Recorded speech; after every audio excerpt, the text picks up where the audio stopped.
बांकेलाल और यक्ष कुमार। दोस्तों, आपने इसके पिछले दो भागों में पढ़ा कि बांकेलाल खजाने की तलाश में निकलता है और एक बस्ती में फंस जाता है। और बस्ती से निकलने के बाद वो फिर जब खजाने की तलाश में निकलता है तो भूख और प्यास से व्याकुल होकर एक झोपड़ी में पहुंचता है जहाँ एक साधु तपस्या कर रहा होता है। तो बांकेलाल उस परेशान होकर उस साधु की दाढ़ी में अपनी एक रस्सी बांध देता है और उसे घोड़े से बांध देता है। परंतु वो साधु 1 मिनट में एक यक्ष कुमार में बदल जाता है। अब उसके आगे दोस्तों, ये जो मैंने आपको सारांश बताया इसके पिछले दो भागों का है। अगर आप कहानी का पूरा आनंद लेना चाहते हैं तो पिछले पिछले पिछले दो भाग जरूर पढ़िएगा। अब आगे ही ही ही ही ही। शिव जी गुस्सा हो जाते हैं, दुष्ट। फिर भोले बाबा को समझ देने लगी कि यह शर्त मेरी थी, अतः दुष्ट उद्दंड यक्ष कुमार, तेरे लक्षण पृथ्वीवासियों के समान है। तो स्वर्ग में रहने के काबिल नहीं, जा जाकर पृथ्वी का नरक भोग। तभी क्षमा भोलेनाथ, क्षमा, मेरे पुत्र को क्षमा कर दीजिए। कृपा निधान, यह अभी नादान और क्षमा किए जाने की योग्य है। हाँ भोलेनाथ, हमारे बच्चे को आप हमसे दूर मत कीजिए, इसे क्षमा कर दीजिए। फिर मेरे माता पिता के बहुत गिड़गिड़ाने पर मेरा दिया श्राप मिथ्या तो नहीं जाएगा यक्षराज। हाँ, आज से कुछ वर्षों बाद मेरे ही वरदान से जन्मा इससे भी उद्दंड बालक बांकेलाल नामक इंसान जब इसके साथ कोई इसी तरह की शरारत करेगा तब इसे इस श्राप से मुक्ति मिल जाएगी। बस उसके बाद मैंने अपने आप को पृथ्वी पर एक मानव के रूप में पाया और तभी से मैं तुम्हारे आने का इंतजार कर रहने लगा। कब तुम आकर मुझे श्राप से मुक्ति दिलाओगे? ओह, और हाँ बांकेलाल, तुमने मुझे श्राप से मुक्ति दिलाई है, इसलिए मैं तुमको अपनी ये अंगूठी देता हूँ। जब कभी तुम पर भारी मुसीबत आए तो इस अंगूठी को 3 बार रगड़ना, मैं तुरंत तुम्हारी सहायता के लिए पहुंच जाऊंगा। अच्छा, अब मैं चलता हूँ। विदा मेरे दोस्त। जाने से पहले मुझे पानी तो पिलाते जाओ मेरे भाई। क्षमा मित्र, इस समय तुम्हारी ये सब नहीं मदद कर सकता क्योंकि मैं तुरंत अपने वशिष्ठों से बिछड़े अपने माता पिता से मिलना चाहता हूँ। हाँ, इस झोंपड़ी के पीछे एक झील है, तुम वहां जाकर अपनी प्यास बुझा सकते हो। इतना कहने के साथ ही यक्ष कुमार विरक्त हो गया। हम्म, कितना कहीं का। चलो जाते जाते सोने की अंगूठी तो दे गया। बांकीलाल ने यक्ष कुमार की दी अंगूठी अपनी उंगली में पहन ली और फिर झील में पहुंचकर बांकीलाल ने झील का पानी पिया और एक बार फिर खजाने की खोज में चल पड़ा। फिर कई दिनों की खोज के बाद आहा, आखिर मेरी खोज सफल हुई। उन सामने वाले खंडरों में मुझे डाकुओं ने रखा था।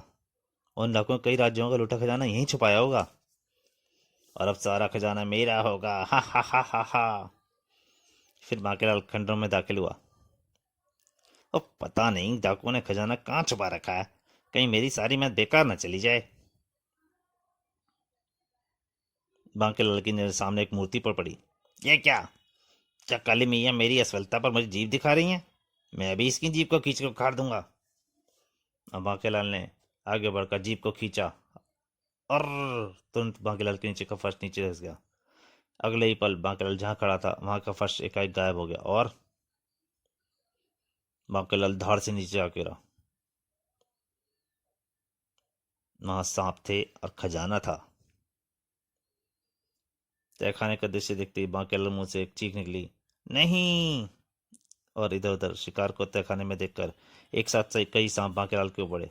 उफ, ऐसा नहीं हो सकता, अब मैं ऐसी बेबीसी भरी मौत नहीं मर सकता। प्रभु मेरी रक्षा करो।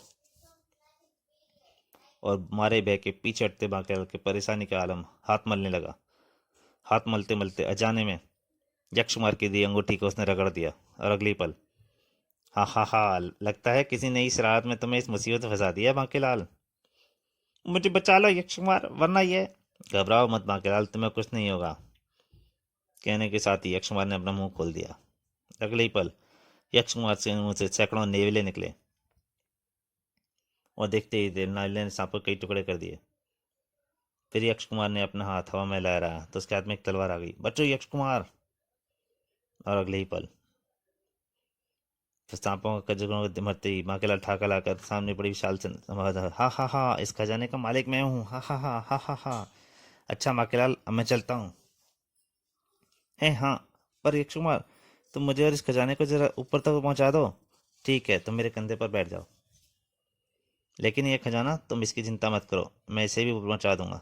फिर अगले ही पल अच्छा माकेलाल, अब तुम्हें इजाज़त दो, मैं चलता हूँ।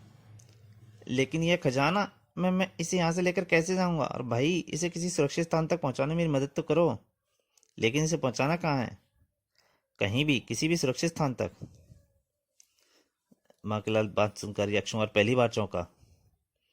फिर सोचने लगा, इतना सारा धन भला किसका हो सकता है, और ये माखीलाल के हाथ कैसे और क्यों लगा? अगले ही पल यक्ष कुमार ने अपनी आंखें बंद कर लीं और फिर से गिरी सारी कहानी उसकी आंखों के सामने घूम गई। ओहो, तो यह डाकूदार लूटा गया धन है जिसे बांकेलाल हड़पना चाहता है। लेकिन भगवान के साफ के हिसाब से तो यह धन जिसका है उन्हें बांकेलाल द्वारा ही वापस करना चाहिए। लेकिन बांकेलाल की नीयत खराब है। फिर किसी की दिक्कत बात को सोचकर यक्ष कुमार शांतपूर्ण ढंग से चमकने लगी उसकी आंखें। क्या सोचने लगे यक्ष कुमार? मैं सोच रहा था कि मुझे तुम्हारी मदद करनी ही चाहिए। आओ मेरे साथ बाहर चलो। फिर बाहर आकर यक्ष कुमार ने अपना दाहिना हाथ हिलाया, हवा में लहराया और एक लकड़ी की गाड़ी खड़ी हो गई। यक्ष कुमार ने दोबारा हाथ घुमाते ही सारा धन अपने आप गाड़ी में लद गया। देखा बांकेलाल, इसको खींचने के लिए मैं स्वयं बैल का रूप धारण करता हूँ। बैल का रूप धारण करके यक्ष कुमार गाड़ी को खींचता हुआ वहां से पड़ा। अब बांकेलाल सोच रहा था, वाह मजा आ गया, अब इस विशाल खजाने का अकेला मालिक मैं हूँ। अब मेरी हैसियत राजा विक्रम सिंह से कम नहीं है। फिर विशालगढ़ राज्य की सीमा के अंदर पहुंचकर बांकेलाल जैसे ही अपने गांव की ओर मुड़ना चाहा, बैल अपने यक्ष कुमार अचानक ही नगर की ओर मुड़कर भागने लगा। अरे अरे, ये यक्ष कुमार, ये क्या, किधर जा रहे हो? जहां मुझे जाना चाहिए बांकेलाल। क्यों, क्या मतलब? कहीं तुम पागल तो नहीं हो गए? तुम शायद ठीक समझ रहे हो, मैं वाकई पागल हो चुका हूँ।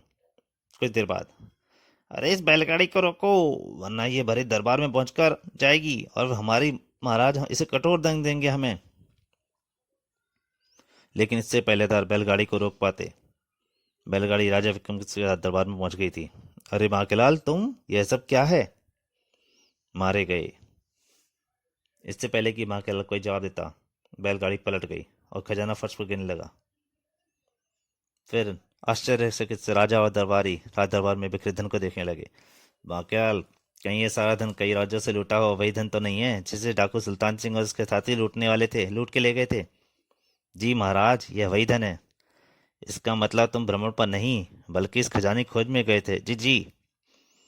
वाकई बांकेलाल, तुमने विशालगढ़ राज्य से जन्म लेकर ना केवल हम पर उपकार किया है, बल्कि तुम्हारी कहाँ इस राज्य की इज्जत और गौरव को चार चांद लगे हैं।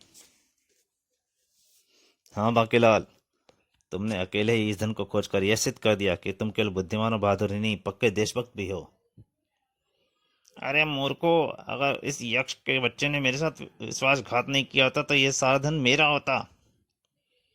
बाकी बांकेलाल, तुम्हारी जितनी भी प्रशंसा की जाए कम है। बांकेलाल लुटे हुए मुसाफिर की तरह अपनी प्रशंसा सुन रहा था। तभी बैल यूपी रक्षकुमार उसके कान में फंसता।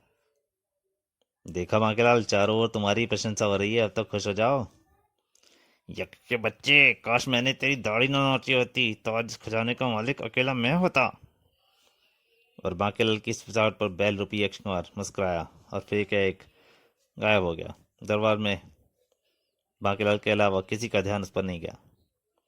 फिर 2 दिन बाद एक बार फिर कई राज्यों के राजा विशालगढ़ पहुंचे। उन्होंने बांकेलाल को अपने हाथों से सम्मानित किया और उस पुरस्कार स्वरूप 5,000 स्वर्ण मुद्राएं दी। तो दोस्तों, ये कहानी यहीं पे ख़त्म होती है। पसंद आए तो प्लीज़ लाइक ज़रूर कीजिए और शेयर ज़रूर कीजिए और बेल आइकन पर घंटी ज़रूर दबाइए ताकि मेरी नई कॉमिक आपको जल्दी से जल्दी मिल सकें। नमस्कार।